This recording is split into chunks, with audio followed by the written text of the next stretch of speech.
नमस्कार दर्शकों, खबरों की खबर कार्यक्रम में आप सभी का एक बार फिर से स्वागत है। इस बार हम एजुकेशन से होने वाले लाभ और हानि के बारे में विस्तार से बात करेंगे। साथ ही ईसाई धर्म के सबसे बड़े और लोकप्रिय त्योहार क्रिसमस के बारे में भी जानेंगे। तो चलिए शुरू करते हैं हमारा विशेष कार्यक्रम खबरों की खबर का सच, जो आप जानना चाहते हैं। देश और दुनिया में समय के साथ शिक्षा की व्यवस्था में काफी परिवर्तन आया है। पुरातन समय में ऋषि मुनि अपने आश्रम में राजकुमारों को शिक्षा दिया करते थे। तब शिक्षा केवल ब्राह्मण और क्षत्रिय वर्ग तक ही सीमित हुआ करती थी। अन्य जनता को शिक्षा का अधिकार नहीं था। प्राचीन काल से ही मानव जाति को शिक्षा प्राप्त करने के लिए काफी संघर्ष करने पड़े हैं। हमने महाभारत जैसे महाग्रंथ में भी पढ़ा है कि कैसे सुरवीर कर्ण को किसी ने शूद्र पुत्र कहकर शिक्षा देने से इनकार कर दिया था। शिक्षा का आज जो स्तर है उसे पाने के लिए मानव समाज ने बहुत ही संघर्ष किया है। मानव के लिए विद्या परमात्मा का हम पर किया एक उपकार मानिए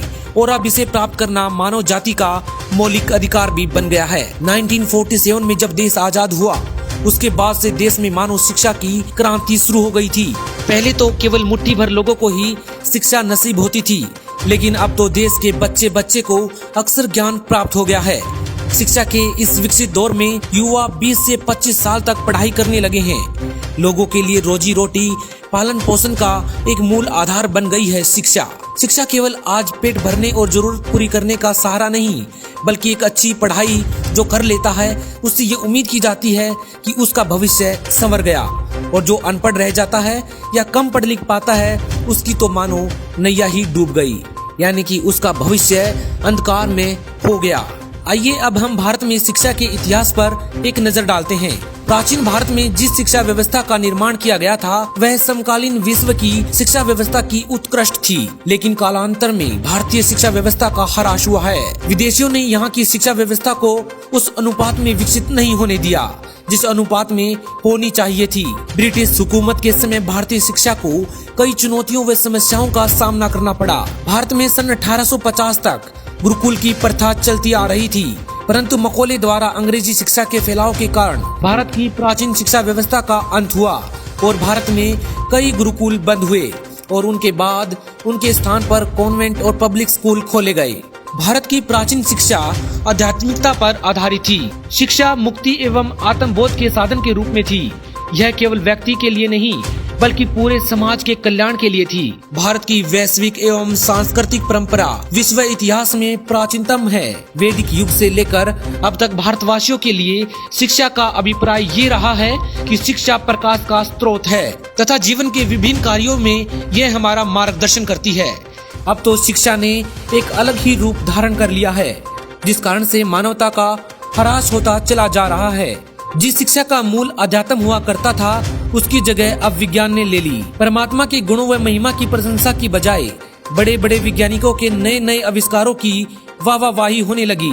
आधुनिक युग की क्रांति के चलते धीरे धीरे लोगों का विश्वास आध्यात्मिकता से हटकर विज्ञान पर बनने लगा और लोग नास्तिकता की ओर धकेले जाने लगे। पश्चिमी देशों की संस्कृति भारत में आने लगी, जिससे देश की जनता अश्लीलता, असभ्यता और चतुरता की ओर आकर्षित होने लगी। आइए अब जानते हैं कि शिक्षा से मानव जाति को क्या क्या लाभ और हानि हो रही है। शिक्षा से मानव को सबसे बड़ा लाभ ये हुआ है कि मानव को अक्षर ज्ञान हो गया है। इससे वे कुछ भी पढ़ लिख सकते हैं, अलग अलग बोली व भाषाओं को सीख सकते हैं। अच्छी शिक्षा से मानवता को कायम किया जा सकता है व लोगों के चरित्र निर्माण का कार्य भी किया जा सकता है। इसके अतिरिक्त शिक्षा के जितने भी लाभ व फायदे बताए जाते हैं वो दरअसल शिक्षा नहीं बल्कि आध्यात्मिक सुविचारों से फैले हैं। आपको जानकर हैरानी होगी कि शिक्षा से होने वाली हानि शिक्षा से होने वाले लाभ से कई गुना अधिक है। शिक्षा के कारण व्यक्ति समझदार और ज्ञानवान तो हो गया, परंतु यहाँ समझदारी और ज्ञान पर चतुराई और उसका अहम भारी पड़ रहा है, जिसके कारण मनुष्य आज पहले ही सृजनहार परमात्मा से दूर हो चुका है। शिक्षा की इस क्रांति ने मानव को माया की अंधी दौड़ में झोंक दिया है, जिससे मानव माया की संग्रह को ही अपने जीवन का मूल कर्तव्य मानने लगा है और इसी कारण वे कपटी, ठगी, अहंकारी और चतुर बन गया। विज्ञान की इतनी प्रगति के बाद तो विश्व की लगभग 1/3 आबादी नास्तिक हो चुकी है। आज पढ़ लिख कर कोई IAS ऑफिसर तो कोई कोर्ट में न्यायाधीश बन जाता है। शिक्षा से एक पद प्राप्त कर माया की हवस में अपनी पोस्ट का दुरुपयोग करता है। पुलिस से लेकर कर्मचारियों तक सबको इस शिक्षा ने भ्रष्टाचारी बना दिया है। शिक्षा का जरूरत से ज्यादा होना मानवता के ह्रास का एक मुख्य कारण बन चुका है। शिक्षा ने मानव में चोरी, ठगी, जारी, मिलावटखोरी, रिश्वतखोरी, नशाखोरी, लालच, भ्रष्टाचार आदि सामाजिक बुराइयों के पीछे लगा दिया है। ऐसे न्यूज की पड़ताल में हमने ये पाया कि वर्तमान समय में देश की जनता शिक्षा का दुरुपयोग कर इंसानियत को भूलती जा रही है। जिस शिक्षा के लिए हमारे पूर्वज तरसा करते थे, उसको पाकर आज हम चरित्रहीन, चतुर और अहंकारी हो गए हैं। शिक्षा का सही मूल्य समझने के लिए ऐसी न्यूज की टीम ने जगत गुरु तत्वदर्शी संत रामपाल जी महाराज के मंगल प्रवचनों को बारीकी से सुना और पाया कि शिक्षा का केवल इतना ही महत्व है कि हम अक्सर ज्ञान युक्त होकर हमारे पवित्र सदग्रंथों को पढ़कर हमारे परम पिता परमात्मा कबीर साहेब को पहचान सकें, अपने मनुष्य जीवन के मूल कर्तव्यों को समझकर अपना जीवन सफल बनाएं। ऐसी न्यूज आपको संत रामपाल जी महाराज के सत्संगों के माध्यम से ये बताना चाहता है कि शिक्षा मानवता की सबसे बड़ी दुश्मन है। पूर्ण परमात्मा ने पिछले 600 वर्षों में शिक्षा और विज्ञान क्रांति केवल इसलिए लाई ताकि मानव सतगुरु को पहचान कर उनसे नाम दीक्षा लेकर अपना कल्याण करवाए। सच्चाई तो ये है कि इस शिक्षा ने हमें भगवान से कोसों दूर कर दिया है। तो दोस्तों, इस पड़ताल में आपने देखा कि शिक्षित होने से हमारा बाहरी विकास तो हुआ, लेकिन आंतरिक विकास खत्म हो गया, मानवता खत्म हो गई, बेईमानी घर कर गई। इस शिक्षा ने लोगों के संस्कारों का अंतिम संस्कार कर दिया। लेकिन अब इस शिक्षा को सही दिशा में संत रामपाल जी ले जा रहे हैं। संत रामपाल जी महाराज जी अपने सत्संगों के माध्यम से समझाते हैं कि मनुष्यों को शिक्षा क्यों दी गई, इसकी कितनी जरूरत है और इसका सही उपयोग क्या है। भारत के सभी शिक्षित व्यक्तियों से अनुरोध है कि संत रामपाल जी के विचारों पर विवेचन करें और समाज को सही दिशा देने में सहयोग करें। अब शुरू करते हैं दूसरी पड़ताल। तो आइए आज हम ईसाई धर्म के सबसे लोकप्रिय त्योहार क्रिसमस के बारे में विस्तार से जानेंगे। हम इस त्योहार के इतिहास के साथ साथ इससे जुड़ी कल्पित कथाओं व गलत धारणाओं पर से भी पर्दा हटाएंगे। साथ ही हम सेंटा क्लॉज के बारे में भी सच जानेंगे। प्राचीन समय में क्रिसमस से पहले ईस्टर का पर्व ईसाई समुदाय का प्रमुख त्योहार हुआ करता था। द न्यू एनसाइक्लोपीडिया ब्रिटानिक के अनुसार सर्दियों में सूर्य की रोशनी कम हो जाने की वजह से गैर ईसाई इस समय पूजा पाठ किया करते हैं ताकि सूर्य लंबी यात्रा से वापस आकर उन्हें ऊर्जा और रोशनी दे। इस दिन सूर्य के लंबी यात्रा से लौटकर आने की खुशी भी मनाई जाती है। 25 दिसंबर से मकर संक्रांति का दौर शुरू होता है। क्रिसमस के दिन को ईसाई लोग ईसा मसीहा के जन्मदिन के रूप में भी मनाते हैं। आइए अब जानते हैं कि इस बात में कितनी सच्चाई है। मान्यताओं के मुताबिक यीशु मसीहा का जन्म बेथलेहम में मां मैरी और पिता जोसेफ पर हुई संदेहवाहक भविष्यवाणियों के अनुसार हुआ था। हालांकि यीशु के जन्म की तारीख को लेकर कई मतभेद हैं, लेकिन बाद में एक चौथी शताब्दी में एक चर्चा द्वारा 25 दिसंबर के रूप में इसे तय किया गया था। परमेश्वर ने गैब्रियल नामक एक फरिश्ते को मैरी के पास भेजा जो कि नासरत में रहती थी। उस समय उसकी सगाई जोसेफ से हो गई थी। फरिश्ते ने मैरी को बताया कि भगवान उससे बहुत प्रसन्न है और वह पवित्र आत्मा से गर्भवती हो जाएगी और भगवान के पुत्र को जन्म देगी जिसे यीशु कहा जाएगा। ईसाई धर्म के लोग जीसस को भगवान मानते हैं, जबकि पवित्र बाइबल प्रमाणित करती है कि जीसस भगवान नहीं बल्कि भगवान के संदेशवाहक थे। पवित्र बाइबल स्पष्ट रूप से कहती है कि यीशु परमेश्वर के पुत्र थे। पवित्र बाइबल के हेब्रू 1:5, मैथ्यू 17:5, मार्क 1:11 और लूक 20:13 में स्पष्ट रूप से इंगित करते हैं कि यीशु ईश्वर के पुत्र थे। तो आइए जानते हैं कि सेंटा क्लॉज कौन है और क्यों प्रतिवर्ष असली भगवान को भूलकर विश्व भर में इनका जन्मदिन मनाया जाता है। सेंट निकोलस 4वीं शताब्दी के ईसाई संत थे। सेंट निकोलस प्राचीन ग्रीक शहर मायरा में प्रारंभिक ईसाई बिशप थे। रोमन साम्राज्य के समय के दौरान उन्हें कई संतों द्वारा संत के रूप में भी सम्मानित किया गया था। कई चमत्कारों के कारण उन्हें निकोलस द वंडर वर्कर के रूप में भी जाना जाने लगा था। सेंट निकोलस नाविकों, व्यापारियों, तीरंदाजों, पश्चाताप करने वाले चोरों, बच्चों, ब्रिवर, पनडुब्बियों और विभिन्न शहरों और देशों के छात्रों के संरक्षक थे। सेंट निकोलस को जीसस की मौत के 280 साल बाद मायरा में जन्मे थे। उन्होंने अपनी जिंदगी जीसस को समर्पित कर दी थी। पहले वह पादरी बने और फिर बिशप। वह आधी रात को गुप्त रूप से बच्चों को गिफ्ट दिया करते थे और ये सिलसिला आज भी बदस्तूर जारी है। यही कारण है कि खासकर बच्चों को सेंटा का इंतजार रहता है। सेंट निकोलस के गुप्त उपहार देने की आदत ने सेंटा क्लॉज के काल्पनिक मॉडल को जन्म दिया, लेकिन एक सर्वे के मुताबिक ये भी साफ हो चुका है कि 8 वर्ष का होने पर बच्चों को सेंटा के अस्तित्व पर से भरोसा उठ जाता है और उन्हें समझ आ जाता है कि यह केवल काल्पनिक व्यक्तित्व है। उपरोक्त विवरण से भक्त समाज निर्णय कर सकता है कि जिस परमात्मा और संत की हमें तलाश है वह जीसस और सेंटा क्लॉज नहीं है। ये दोनों संत या यूं कहे कि नेक व्यक्ति थे, परंतु पूर्ण परमात्मा के अवतार संत नहीं थे। यह दोनों समय और काल के अधीन थे। पूर्ण परमात्मा कबीर साहिब जी हैं, जो कि सभी मनुष्यों के पिता हैं, जो सद्भक्ति देकर सदग्रंथों द्वारा अपने बारे में पूर्ण जानकारी देते हैं और मनुष्यों को जन्म और मृत्यु के रोग से सदा के लिए मुक्त कर देते हैं। हजरत ईसा जी को पूर्ण परमात्मा कबीर साहिब जी सतलोक से आकर मिले तथा उन्हें एक परमेश्वर का मार्ग समझाया। इसके बाद ईसा जी लोगों को एक ईश्वर की भक्ति समझाने लगे। लोगों ने उनका बहुत विरोध किया, फिर भी वे अपने मार्ग से विचलित नहीं हुए, परंतु बीच बीच में काल निरंजन यानी कि शैतान के फरिश्ते हजरत ईसा जी को विचलित करते रहे तथा वास्तविक ज्ञान को दूर रखा।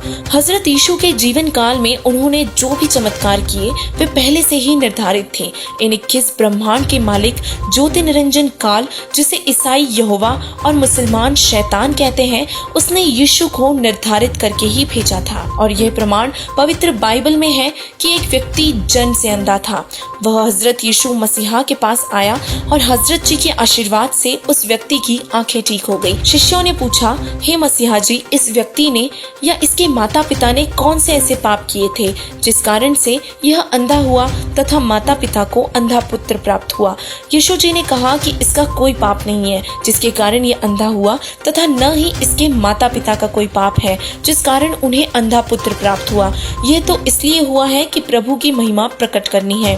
भावार्थ ये है कि यदि पाप होता तो हजरत यीशु आंखें ठीक नहीं कर सकते थे और ये सब यहोवा शैतान का सुनियोजित जाल है, जिस कारण उसके द्वारा भेजे अवतारों की महिमा बन जाए तथा आसपास के सभी प्राणी उस पर आसक्त होकर उसके द्वारा बताई साधना पर अटल हो जाए और जब परमेश्वर का संदेशवाहक आए तो उसे कोई भी विश्वास न करे, जैसे कि अब के समय में हो रहा है जब परमात्मा संत रामपाल जी महाराज जी के रूप में स्वयं धरती पर विद्यमान है। जैसा कि ईसा मसीहा के चमत्कारों में लिखा है कि उन्होंने एक प्रेत आत्मा से पीड़ित तथा नेत्रहीन व्यक्ति को ठीक कर दिया। यह काल स्वयं ही किसी प्रेत तथा पितर को प्रेरित करके किसी के शरीर में प्रवेश करवा देता है, फिर उसको किसी के माध्यम से अपने भेजे दूत के पास भेजकर प्रेत को भगा देता है। उसके अवतार की महिमा बन जाती है। या कोई साधक पहले का भक्ति युक्त होता है तो उससे भी ऐसे चमत्कार उसी के पुण्य कमाई से करवा देता है तथा उस साधक की महिमा करवाकर हजारों को उसका अनुयायी बनवाकर काल जाल में फंसा देता है। ऐसे ने उसकी स्पेशल रिपोर्ट में ये पाया गया कि वर्तमान समय में लगभग 50% लोग शैतान या यूं कहे कि काल ब्रह्म द्वारा फैलाए ईसाई धर्म को मानते हैं और ईसाई धर्म में बताई जाने वाली साधनाएं करके साधक असंख्य जन्मों में भी मोक्ष प्राप्त नहीं कर सकता। पूरे विश्व में केवल जगत गुरु तत्वदर्शी संत रामपाल जी महाराज जी ने ही काल द्वारा फैलाई इस गुत्थी को सुलझाया है। पूर्ण परमात्मा की प्रमाणित भक्ति केवल संत रामपाल जी महाराज जी के पास ही है। ऐसे में इस वीडियो को देखने वाले हमारे सभी ईसाई भाई व बहनों को चाहिए कि संत रामपाल जी महाराज जी से नाम दीक्षा लेकर सर्व रचयिता कबीर परमेश्वर की सद्भक्ति आरंभ करके अपना कल्याण करवाएं।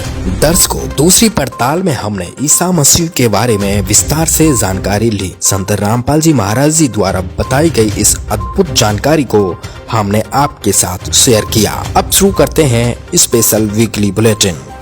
देहरादून में पुलिस बनकर लोगों को लूट रहा था एक टीवी अभिनेता। धोखाधड़ी के आरोप में पुलिस ने टीवी एक्टर को किया गिरफ्तार। सिंधु बॉर्डर पर चल रहे किसान आंदोलन के बीच एक सिख किसान ने की आत्महत्या। मिली जानकारी के मुताबिक करनाल से आए 65 वर्षीय संत बाबा राम सिंह ने खुद को गोली मारकर खुदकुशी की। साथ ही एक सुसाइड नोट में किसान आंदोलन के प्रति सरकार के रवैये को लेकर भी कही बात। कोरोना वायरस के बढ़ते प्रकोप को देखते हुए ब्रिटेन और जर्मनी ने लगाया कड़ा लॉकडाउन। इसी के साथ पूरे विश्व में कुल संक्रमितों की संख्या हुई 7 करोड़ के पार। किसान आंदोलन का हल निकालने के लिए सुप्रीम कोर्ट ने किया हस्तक्षेप। मामले को सुलझाने के लिए सरकार और किसानों की एक कमेटी बनाने का लिया फैसला। आसाम के गुवाहाटी में एक रेस्टोरेंट में छोटी सी बात को लेकर छिड़ा विवाद के चलते भारतीय सेना के एक अधिकारी पर कुछ लोगों ने कर दिया चाकू से हमला। हादसे के बाद गुवाहाटी पुलिस के द्वारा इन लोगों के खिलाफ दर्ज हुई FIR। शिकागो ओहारे हवाई अड्डे पर विमान के नीचे आने से एक भारतीय कर्मचारी की हो गई मौत। केरल के रहने वाले कर्मचारी की 36 वर्ष की आयु में हुई मौत। व्हाट्सएप ने भारत में शुरू की अपनी नई पेमेंट सर्विस। साथ ही कंपनी ने SBI, HDFC, ICICI और एक्सिस बैंक के साथ की पार्टनरशिप। इसरो ने सफलतापूर्वक लॉन्च की 42वीं कम्युनिकेशन सैटेलाइट CMS-01, जिसके दायरे में भारत की मुख्य भूमि लक्षद्वीप और अंडमान निकोबार होंगे। उड़ीसा की मलका नगरी में नक्सलियों ने की एक कॉन्ट्रैक्टर की हत्या। साथ ही 3 वाहनों को भी किया आग के हवाले। दिल्ली के मुख्यमंत्री अरविंद केजरीवाल ने दिल्ली विधानसभा में कृषि कानून की कॉपी फाड़ी और कहा, अंग्रेजों से बदतर न बने केंद्र सरकार। शुभेंदु के बाद ममता बनर्जी को लगा एक और बड़ा झटका। इस बार TMC विधायक जितेंद्र तिवारी ने पार्टी के सभी पदों से दिया इस्तीफा। कर्नाटक कैडर के IAS अधिकारी SS नुकुल बने निर्मला सीतारमण के निजी सचिव। अब से वित्त मंत्रालय में करेंगे ड्यूटी। वहीं TRP घोटाले के मामले में मुंबई पुलिस ने बार के पूर्व मुख्य परिचालन अधिकारी को किया गिरफ्तार। बर्फीली हवाओं के कारण ठंड में हुआ इजाफा। राजस्थान, हरियाणा, पंजाब, UP और दिल्ली समेत कई राज्यों में गिरा पारा। भारत पाकिस्तान बॉर्डर पर नौशेरा सेक्टर में हुआ सीज फायर वायलेशन। प्रत्युत्तर में भारतीय सेना ने 2 पाकिस्तानी सैनिकों को मार गिराया। अब सच होगा सबका सपना, दहेज मुक्त होगा भारत अपना। जगत गुरु संत रामपाल जी महाराज जी के सानिध्य में दिन प्रतिदिन हजारों की संख्या में दहेज मुक्त विवाह किए जा रहे हैं। ऐसे ही 3 अनोखे विवाह राजस्थान और उत्तर प्रदेश में रचाए गए, जो कि चर्चा का विषय बने हुए हैं। इस विवाह की खास बात ये थी कि महज 17 मिनट में बिना किसी रस्म, विधि और पंडित के सभी जोड़े गुरुवाणी से शादी के बंधन में बंध गए। आज की खबरों की खबर में बस इतना ही। अब अगले रविवार नए मुद्दे के साथ मिलेंगे। आप बने रहिए ऐसे न्यूज के साथ, सच जो आप जानना चाहते हैं। धन्यवाद।